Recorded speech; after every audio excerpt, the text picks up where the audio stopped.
ይሄን ቪዲዮ አይተነው እንምጣና ሐሳብ አስተያየት እንሰጥበታለን። እስኪ ቪዲዮን ተመልክተን እንምጣ። አንተ ትልቁ ችግር የዛሬ 8 ዓመት ያደረካት ነገር ነች። የዛሬ 8 ዓመት ወደ ኋላ ተመለሱ። ደቡብ አፍሪካ ውስጥ አንተን አየሁ። ለመኖሪያ ፍቃድ ትጠቅመሃለች ተብላ አንዲት ሴት ስትመጣ አየኋት። ደቡብ አፍሪካዊ የሆነች ሴት፣ ጥቁር ሴት ስትመጣ አየሁ። አዎ ልክ ነህ። እሷ ጋር ሄድክ አንተ? አዎ። እሷን አገኘሃት? ዘመን እንዴት ተፈጠረው? አንድ ልጅ ተወለደች። ከማን? ከሷ። ልጅ ተወልዷል ብለሃታል? አዎ። አሁን ራሱ እየሰማች ነው እያወራሁ። አያት ሱቃችሁ ውስጥ ያንተ ሱቅ ውስጥ መኝታ ነበረ። እዛ ውስጥ ገባችሁ። ሆቴል እንኳን አልሄዳችሁም። ሱቅ ውስጥ ሱቅ ነን። አዎ። ስንት ነው የሰጣት? 2000። መጀመሪያ የኔ አይደለም ብለህ ነበር። የኔ አይደለም አልክ አንተ። እውነት ነው። ከዛ ስታይ ያንተ ካርበን ኮፒ ነች። ከተወለደች አንድ ቀን ብቻ ነው ያየው። ከተወለደች ጀምሮ አንድ ቀን ብቻ ነው ያየው። ያንተ እና እሷ ፊት ይመሳሰላል። አንዲት ዱባይ ያለች ሴት አይቻል። ትዳርህን በደንብ አጥብቀህ ያዝ። የመጀመሪያው ነገር አንደኛው ጥሩ ሄድ ነበር። አንደኛው ተሳሳትክና የማይሆን ሰው አስገባህበት። አዎ በላ። እውነት ነው። ወደ 5000 ራንድ የሚቆጠር ብር ይዘው ሄዱ። ቤት አሰሩ፣ ብሩን ወሰዱት። ብቸኛ ሀብት ይሄ በ60 ቆርቆሮ የሰራው ቤት ብቻ ነው አሁን በዚህ ሰዓት። አዎ እሱም ራሱ ቀበተ እየከለከለ። አንድ ቀላል ጥያቄ ልጠይቅህ። እድሜ ስንት ነው? 38።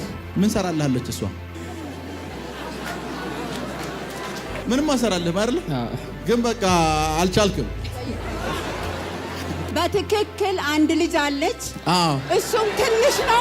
ምንም እሷም ትንሽ ናት። እባክህን ልጄ ገና ነህ ስለው በፍጹም አለበለዚያ ውጭ አስወጪኝ። ምን ሰራለታለች? ትንሽዬ ልጅ መሐመድን አይቻለሁ፣ ሰይድን አይቻለሁ፣ ካሊድን አይቻለሁ፣ ሁሉንም አይቻለሁ። በትክክል እግዚአብሔር ሰው። የጠራኋችሁን ስሞች ታውቃቸዋለሽ እናቴ? በትክክል። መሐመድ ማን ነው? ሀያቱ። ሰይድሳ? ከቪዲዮ መስማትና ማዳመጥ እንደቻል ነው መንፈስ ቅዱስ የሰዎችን ሐሳብ የግል ገመና መንፈስ ቅዱስ መግለጥ እንደሚችል መጽሐፍ ቅዱሳዊ እውነት ነው። ጌታ ኢየሱስም ከገሊላ ወደ ኢየሩሳሌም ሲሄድ መጽሐፍ ቅዱስ እንደሚናገረው በሰማርያ ያልፍ ዘንድ ግድ አለው ብሎ ያችን ሰማርያዊት ሴት እንዳገኛት መጽሐፍ ቅዱስ ይናገራል። ያችን ሳምራዊቷን ሴት ጌታ ኢየሱስ አግኝቷት የግል የራሷን ጉዳይ ጌታ ኢየሱስ የሷን ትኩረት የሷን አቴንሽን ማግኘት ስለፈለገ ጌታ ኢየሱስ ሚስጥሯን ሲነግራት እናያለን። 5 ባሎች እንዳሏት ላይፏ ምን አይነት ላይፍ እንደሆነ እያንዳንዱ ነገር ሲነግራት በምትሰማው ነገር በጣም በመደነቅ ለጌታ ኢየሱስ ትኩረት እንደሰጠችው ሁላችንም እናውቃለንና መንፈስ ቅዱስ ይናገራል። መንፈስ ቅዱስ ሲናገር የመንፈስ ቅዱስ የመናገሩ ትልቁ ዓላማ አንደኛ ሰዎችን ለማጽናናት ነው።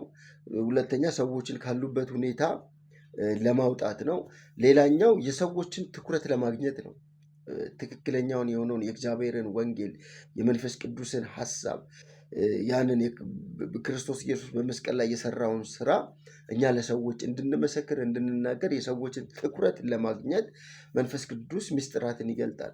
እነዛ ፕሮፋይሎች እነዛ የሰዎች ምስጢራት ግን ፓብሊክሊ ወጥተው መነገር አለባቸው ብዬ እኔም አላምንም። እንደ መጽሐፍ ቅዱስም ይላል ብዬ ፈጽሞ እኔ አላምንም። ምክንያቱም የግል ጉዳይ ናቸው።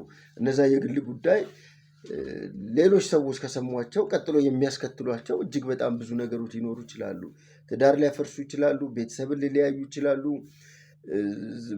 ምንድነው ሰዎችን ወደ አልተፈለገ ወደ ጸብ ወደ ጥላቻ ሰዎችን የማስገባት ቴንደንሲ በጣም አላቸው እና ብዙ ጊዜ ነቢያት ትልልቅ ጉባኤዎች ላይ ሰዎችን እያስነሱ የሰዎችን የግል ህይወት የግል ጉዳይ ሲናገሩ ማየት እንደ ኢትዮጵያ የወንጌል አማኞች ቤተክርስቲያን በጣም የተለመደ ነው እና ይሄ ነገር መጽሐፍ ቅዱሳዊ ነው ወይንም ትክክል ነው ብዬ አላይም። አሁንም የምናየው ነገር ይሄ ነው እና መንፈስ ቅዱስ ምስጢርን ይገልጣል። ለምንድን ነው መንፈስ ቅዱስ ምስጢርን የሚገልጠው ብለን ስንል በሰዎች እንድንሳለቅ በሰዎች እንድንስቅባቸው ምናምን አይደለም እና ምናልባት እንደዚህ አይነት ነገሮች ጥንቃቄ እንደሚያስፈልጋቸው እኔ በጣም ይሰማኛል እና እስኪ ሐሳብና አስተያየት ካላችሁ ከታች በኮሜንት እንትኑ ላይ ሐሳብና አስተያየት እንድትሰጡኝ እላለሁ።